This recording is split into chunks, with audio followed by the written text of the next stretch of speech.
Inyo bang napansin nga pag maligo mog dagat or pool, you tend to be mas mugaan imong weight, no? Di ba? So that phenomenon is called buoyancy. It is a phenomenon wherein a body weighs lesser when immersed in a fluid.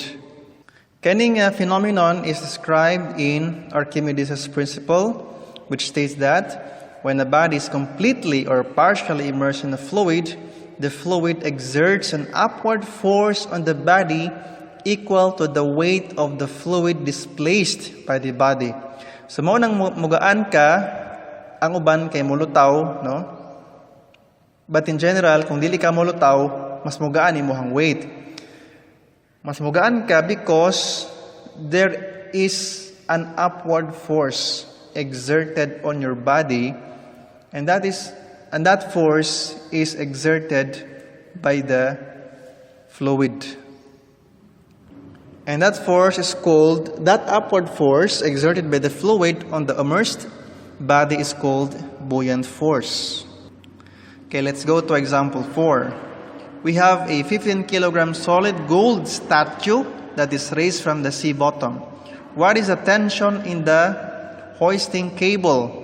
We assume that ang kanang cable massless, otherwise malahi ang atong approach. But we assume that negligible ang mass. What is the tension in the hoisting cable when the statue is A, at rest and completely underwater, and B, at rest and completely out of the water? Our targets here, duha ka buok. Tension underwater and tension out of water. And kung mag-draw tag free body diagram, so you have tension pataas plus the upward force called buoyant force. Then, ang pababa nga force is just the weight or mg, mass g, which is nakalculate na to 147 newtons. Since the object or the problem states at rest ang ato ang gold statue, meaning we can use the conditions of equilibrium. The total upward forces must be equal to the total downward forces.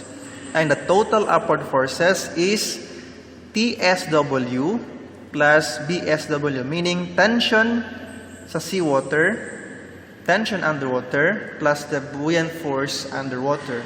And that is equal to mass times G, the weight of the statue. And from that, we can calculate the tension underwater, which is just equal to weight of the object minus the buoyant force underwater.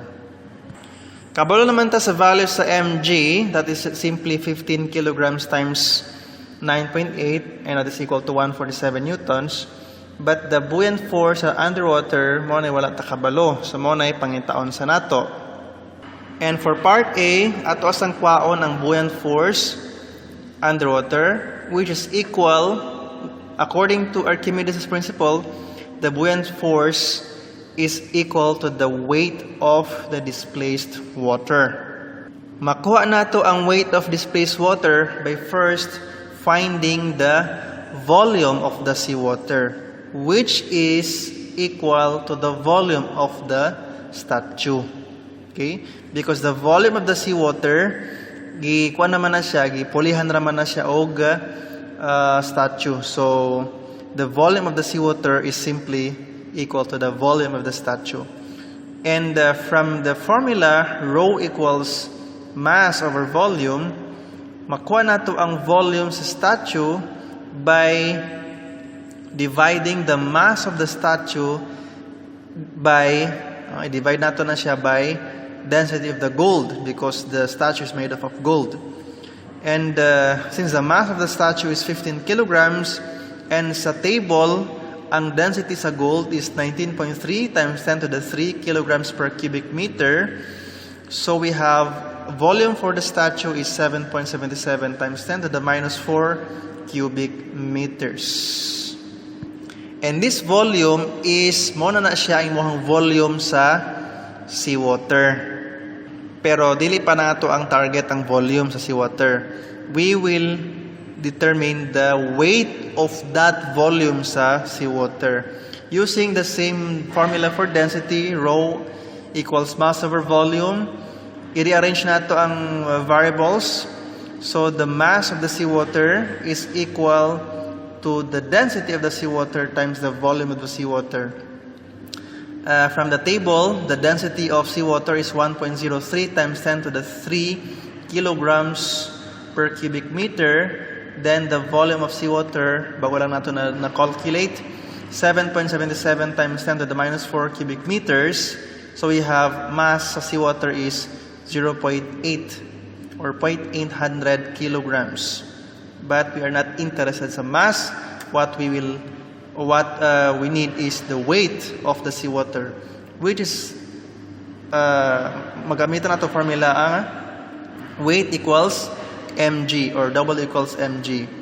So the weight of the seawater is equal to the mass of the seawater times g. So 0.800 kilograms times 9.80 meters per square second, we get a value of 7.84 newtons. This weight of the displaced seawater, mo na siya ang buoyant force according to the Archimedes' principle.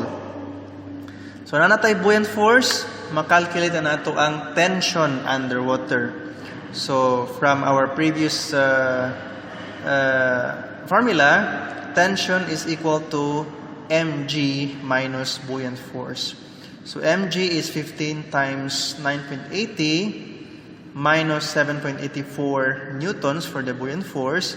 We get 139 newtons. So this is the tension sa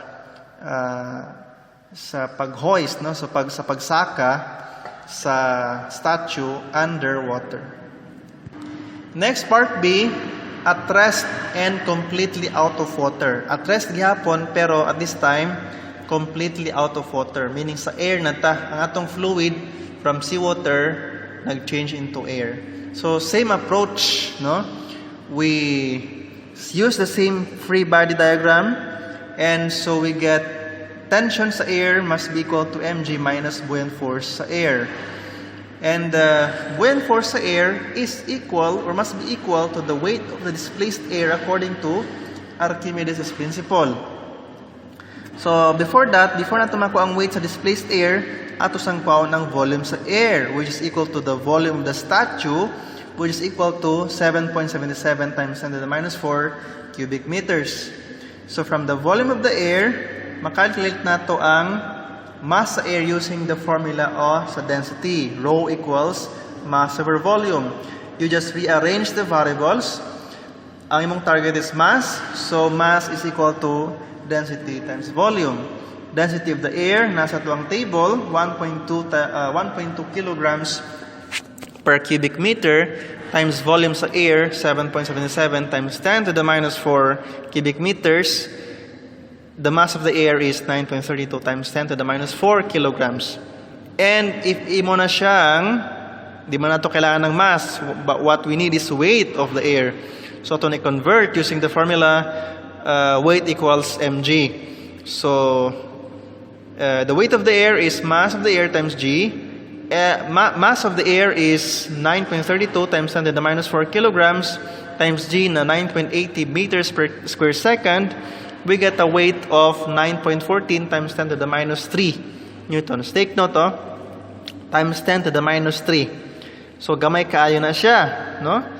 Gamay kaayo nga force kung i-compare nimo sa yahang weight. So nevertheless, the buoyant force sa air, mo na siya ang weight sa air displaced, which is equal to 9.14 times 10 to the minus 3 newtons. And imo na siya i-substitute dito sa ato ang formula sa tension. Tension air equals mg minus buoyant force sa air.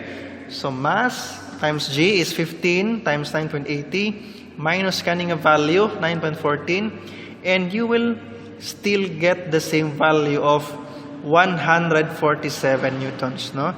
147 newtons, very the same, very equal sa weight sa statue, because kung sa air ta, ang buoyant force is negligible.